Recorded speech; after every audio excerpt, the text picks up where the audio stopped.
நமஸ்காரம். அடுத்ததா இப்ப பூரண கொழுக்கட்டை, உளுந்து கொழுக்கட்டை எல்லாம் போன எபிசோட்ல நம்ம பார்த்தோம். இப்ப பிள்ளையாருக்கு ரொம்ப பிடிச்ச நைவேத்தியம் நெய் கொழுக்கட்டை எப்படி பண்றது அப்படின்னு சொல்லிட்டு நம்ம பார்க்கலாம். அதுக்கு வேணுங்கிற இன்கிரீடியன்ஸ்லாம் எடுத்து வச்சிருக்கேன். தேங்காய் ஃபர்ஸ்ட் எடுத்து வச்சிருக்கேன். தேங்காய் திருவி மிக்சியில ஒரு சுத்தி எடுத்து வச்சிருக்கேன். ஏன்னா ஒரே மாதிரி இருக்கும், நல்லா நைஸா இருக்குங்கிறதுனால தேங்காய் ஒரு கப் எடுத்து வச்சுருக்கேன். அப்புறம் அரை கப்பு வெல்லம் பூரணத்துக்கு எடுத்து வச்சுருக்கேன்.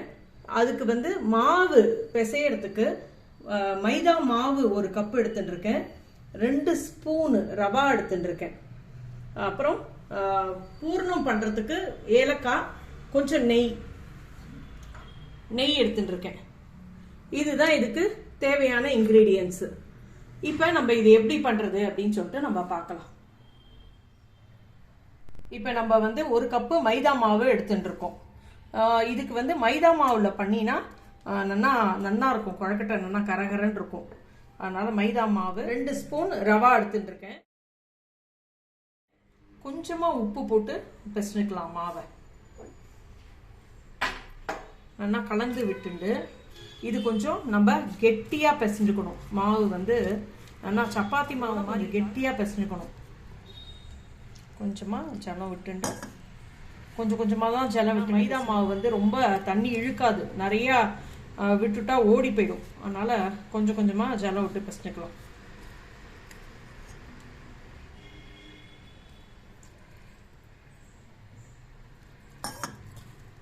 இந்த மாதிரி கொஞ்சம் கெட்டியாக பிசைஞ்சுக்கணும் நம்ம. இப்போ பாருங்க, கெட்டியாக நல்லா அழுத்தி நல்லா கொஞ்சம் 2-3 தடவை நல்லா அழுத்தி ரவாவும் அதில் நல்லா ஊறணும் இல்லையா, மைதா மாவோடு சேர்ந்துட்டு.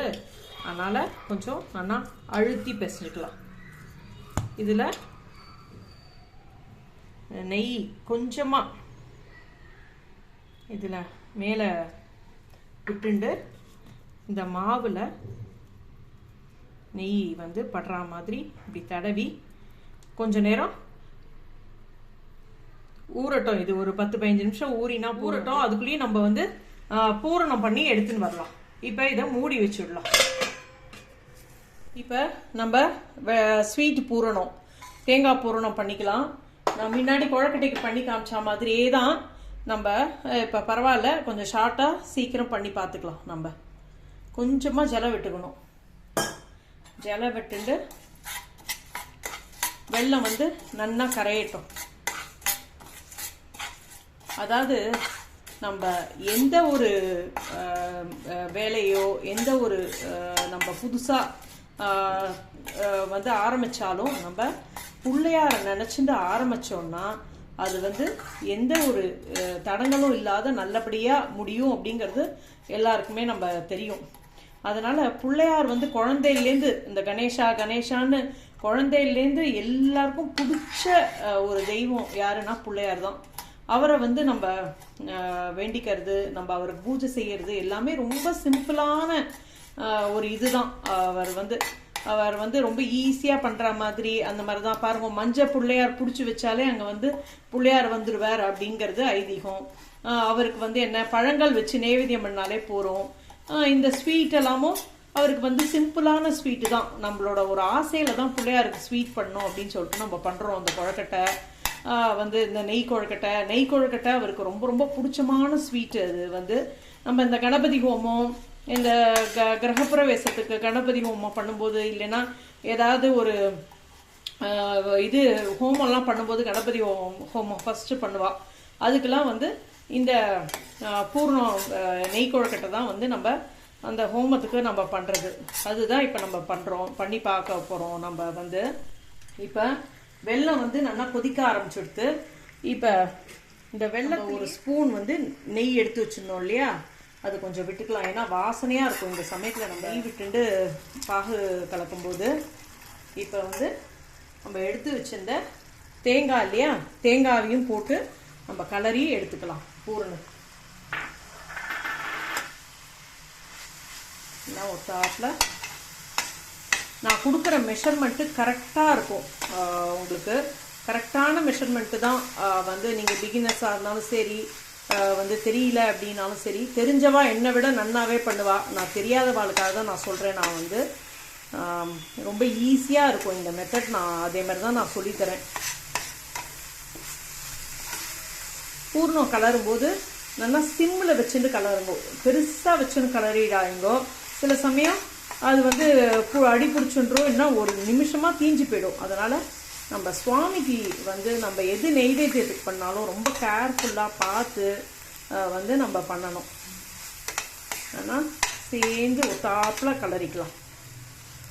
இப்போ வந்து பூரணம் ரெடியாக எடுத்து கடைசியாக கொஞ்சம் ஏலக்காய் தூவி நம்ம ஒத்தாப்பில் ஒரு கலரி நம்ம இறக்கிடலாம். இந்த பாருங்கள் எவ்வளோ சிம்பிளாக எவ்வளோ ஈஸியாக ரெடியாக எடுத்து பாருங்கள் பூரணம். அவ்வளோதான். இதை ஆற வச்சுக்கலாம். ஆற வச்சிருக்கு ஸ்வீட் பூர்ணம், தேங்காய் பூர்ணம். இதை ஒரு சின்ன சின்ன பால்ஸ் தான் நம்ம உருட்டி வச்சுட்டுடலாம். ஏன்னா குழக்கட்டை பண்ணால் வைக்கிறதுக்கு சௌரியமாக இருக்கும். இதை குட்டி குட்டி பால்ஸாக பண்ணிட்டுரும். இப்போ நம்ம இந்த பிள்ளையார் சதுர்த்திக்கு எதனால் நம்ம மண் பிள்ளையார் வாங்கி வச்சு நம்ம பிள்ளையார் சதுர்த்தி செலிப்ரேட் பண்ணுறோம் தெரியுமா? என்னன்னா மண்ணுங்கிறது வந்து களிமண் வந்து பூமியிலேருந்து நம்ம எடுக்கிறோம். நம்ம அந்த மண்ணை வந்து நம்ம அழகாக பிள்ளையார் மாதிரி அழகாக அதை உருவமாக ஆக்கி நம்ம வந்து பொம்மையாக்கி நம்ம பூஜையெல்லாம் பண்ணிட்டு அதுக்கப்புறம் அந்த பிள்ளையார் என்ன பண்ணுறோம், நம்ம நீர்நிலைகள் ஏதாவது ஆற்றுலையோ குளத்துலையோ இல்லை அதுக்கெல்லாம் சௌரியம் இல்லாதவா நம்ம ஆற்றுல வந்து ஒரு நல்ல பெரிய டப்பு மாதிரி வச்சு அதுலேயே கூட நம்ம கரைச்சி அதுக்கப்புறம் இந்த செடிகளுக்கு விடலாம்.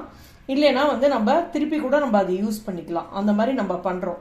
எதனாலன்னா நம்ம வாழ்க்கை நம்ம லைஃப் இந்த மாதிரி தான் வந்து எப்படி நம்ம வந்து இயற்கையோட அது வந்து ஒத்து போகிறதோ அதே மாதிரி பூமியிலேருந்து ஆரம்பித்து தண்ணியில் முடியறது அப்படிங்கிறத சொல்கிறதுக்காக தான் நம்ம வந்து இந்த விநாயகர் சதுர்த்தி வந்து நம்ம பிள்ளையார் வந்து களிமண் பிள்ளையார் வாங்கி நம்ம வந்து செலிப்ரேட் பண்ணுறோம், கொண்டாடுறோம்.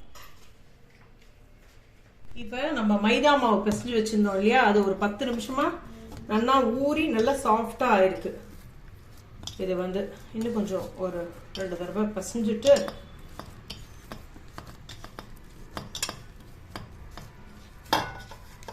நம்ம கொஞ்சம் மாவை எடுத்துட்டு இந்த சப்பாத்தி கல்லில்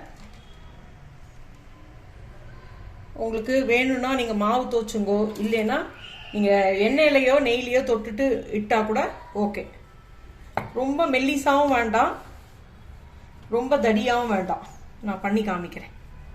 அந்த மாதிரி நம்ம தேய்ச்சிக்கலாம். இப்போ பாருங்க, இந்த அளவுக்கு நான் சப்பாத்தி மாதிரி நான் வந்து தேய்ச்சின்னு இருக்கேன். இப்போ இது எப்படின்னா நான் வந்து இந்த ஃபில்டரோட மூடி இருக்கு இல்லையா, அதை எடுத்துட்டு இருக்கேன். அது வந்து உங்களுக்கு ஷேப்புக்கு இந்த மாதிரி நம்ம பண்ணிட்டோம்னா அது வந்து கட் ஆகிடும்.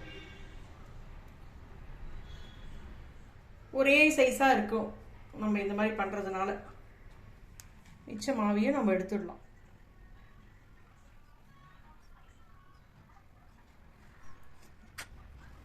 இந்த மாதிரி நம்ம கட் பண்ணி எடுத்துக்கலாம். அந்த மிச்ச மாவை வந்து நம்ம நெக்ஸ்ட் ட்ரிப்பு பண்ண போகிறோம் இல்லையா, அதோட நம்ம சேர்த்துக்கலாம். நம்ம இப்போ பாருங்க, இப்போ இந்த மாதிரி இந்த அளவுக்கு நான் எடுத்துட்டு இருக்கேன்.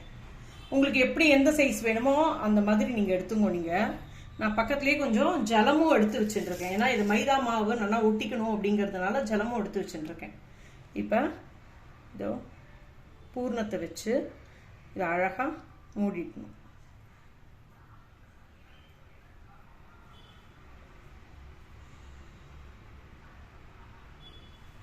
இப்போ இதில் லைட்டாக இந்த ஓரத்தில் மட்டும் இப்படி வந்து நிறைய இல்லை, லைட்டாக இப்படி இது பண்ணால் நம்மளுக்கு இந்த மூடுறது வந்து உங்களுக்கு இதுவாகாத இருக்கும், திறந்துக்காத இருக்கும். இதில் கொஞ்சம் பூர்ணத்தை வச்சு இந்த பாருங்க, இந்த மாதிரி நம்ம இப்படி மடக்கி மடக்கி கொடுத்துட்டு இப்படி மூடினோன்னா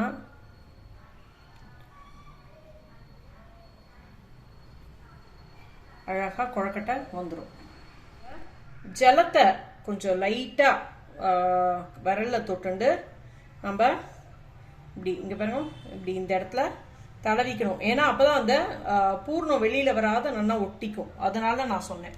இப்போ நம்ம இந்த எவ்வளோ பெரிய ரவுண்டோ அதுக்கேற்ற மாதிரி நீங்கள் பூர்ணம் வந்து பால்ஸ் பண்ணி வச்சுங்கோ.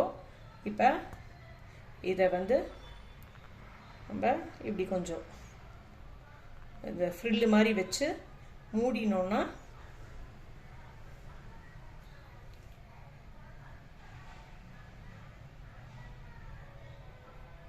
கொழக்கட்டை அழகாக வந்துடும்.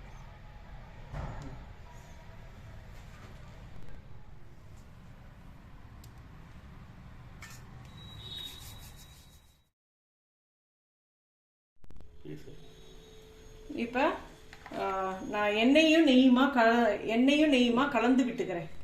பாருங்கோ, நெய் கொஞ்சம் எண்ணெய் கொஞ்சம் அந்த மாதிரி கலந்து விட்டுக்கிறேன் இது பொரிக்கிறதுக்கு. பாருங்கோ, கொழக்கட்டை எல்லாமே பண்ணி வச்சாச்சு. இப்போ நான் வந்து ஆயிலும் நெய்யுமா நான் கலந்து விட்டுருக்கேன். சன்ஃப்ளவர் ஆயில் தான், ஏன்னா வாசனை இல்லாமல் இருக்கணும் அப்படிங்கிறதுனால சன்ஃப்ளவர் ஆயில் விட்டுருக்கேன். உங்களுக்கு நெய்யிலேயே பொரிக்கிறதுனாலும் நெய்யிலேயே வேணாலும் பொரிச்சுங்க, நீங்கள் உங்கள் சௌரியம் தான். இது மாதிரி மெதுவாக ஒரு 5-6 கொழக்கட்டையாக போட்டு நம்ம பொரிச்சு எடுத்துக்கணும். ஒவ்வொன்றா போட்டு பொரிச்சுக்கலாம். ஃபஸ்ட்டு நம்ம டிஸ்டர்ப் பண்ண வேண்டாம். கொஞ்சம் ஃப்ரை ஆனோன்னா நம்ம பொரிச்சு எடுத்துக்கலாம். நான் மிதமான மீடியம் ஃப்ளேமில் தான் நான் வச்சுட்டுருக்கேன். நான் ரொம்ப ஹைலெலாம் நான் வச்சுக்கல. நான் வந்து இப்போ வந்து லைட்டாக இப்படி திருப்பி விட்டுக்கணும் உங்களுக்கு. இப்போ இது வந்து மைதா மாவில் பண்ணியிருக்கிறதுனால நான் இட்டு பண்ணுறதுக்கும் டஸ்ட்டு பண்ணிக்கிறதுக்கும் நான் வந்து மைதா மாவு தான் நான் எடுத்துட்டேன். நீங்கள் வேறு ஏதாவது மாவு எடுத்துட்டேன்னா கடக்க முடக்குன்னு ஆகிடும். இப்போ இந்த மைதா மாவு ரவை ரெண்டும் சேர்த்ததுனால மேலே நல்ல கரகரன்னு இருக்கும், உள்ளுக்குள்ளே நல்லா வெந்து இருக்கும், சாஃப்டாகவும் இருக்கும், கடிச்சு சாப்பிட்றதுக்கும் ஹார்டாக இருக்காது. அதனால தான் மைதா மாவில் பண்ணேன். சேனலில் வந்து நான் நிறையா கொழக்கட்டை, பொடி கொழக்கட்டை, வந்து உப்பு கொழக்கட்டை, நிறைய டைப்ஸ் பால் கொழக்கட்டை எல்லாமே பண்ணி காமிச்சிருக்கேன். போன வருஷம் வந்து அந்த இடியாப்ப மாவில் பண்ணி காமிச்சேன். அதுக்கு முந்தின வருஷம் வந்து தோசை மாவு மாதிரி மிக்சியில் நல்லா தோசை ரைஸை வந்து ஊற வச்சுட்டு நல்லா நைஸாக அரைச்சிட்டு அதில் மாவு கலரி பண்ணி காமிச்சேன். வந்து இப்போ வந்து நம்ம இந்த வருஷத்துக்கு வந்து நார்மல் ரைஸ் ஃப்ளோரில் ஈஸியாக எப்படி பண்ணுறது அப்படின்னு காமிச்சிருக்கேன். அதனால் வந்து உங்களுக்கு எப்படி எந்த மெத்தட் உங்களுக்கு ஈஸியாக இருக்கும் தோன்றதோ நீங்கள் அந்த மாதிரி பண்ணலாம். இப்போ வந்து நெய் கொழக்கட்டை ரெடி ஆகிடுது. பாருங்க, எடுத்துக்கலாம். நம்ம என்ன எண்ணெயை வடிச்சிட்டு நம்ம எடுத்துக்கலாம்.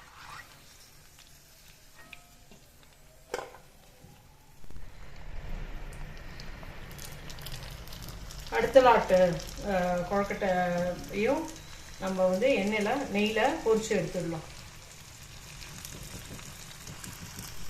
இப்போ நம்ம இந்த செகண்ட் ஈடு கொழக்கட்டையை நல்லா ஃப்ரையாக எடுத்து நம்ம அதை நல்லா எண்ணெயை வடிச்சிட்டு நம்ம எடுத்துக்கலாம்.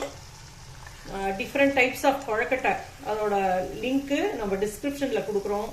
பாருங்கள், உங்களுக்கு எந்த மெத்தடு சௌரியமாக இருக்குமோ அது மாதிரி பண்ணிக்கலாம். நீங்கள் நான் ஒரு சின்ன கப்பு தான் எடுத்துட்டேன் மைதா மாவு. அதுக்கு 30 நெய் கொழக்கட்டை வந்திருக்கு. நம்ம சின்ன அளவில் எடுத்தனாலே உங்களுக்கு நல்லா குவான்டிட்டி காணும் மைதா மாவு அப்படிங்கிறதுனால. எல்லாரும் பண்ணி பாருங்க, பண்ணி பார்த்துட்டு எப்படி இருந்துன்னு சொல்லுங்க. எல்லாருக்கும் விநாயகர் சதுர்த்தி நல்வாழ்த்துக்கள். சப்ஸ்கிரைப் பண்ணாதவா சப்ஸ்கிரைப் பண்ண, ஃபீட்பேக்கை கமெண்ட்ஸில் கொடுங்க.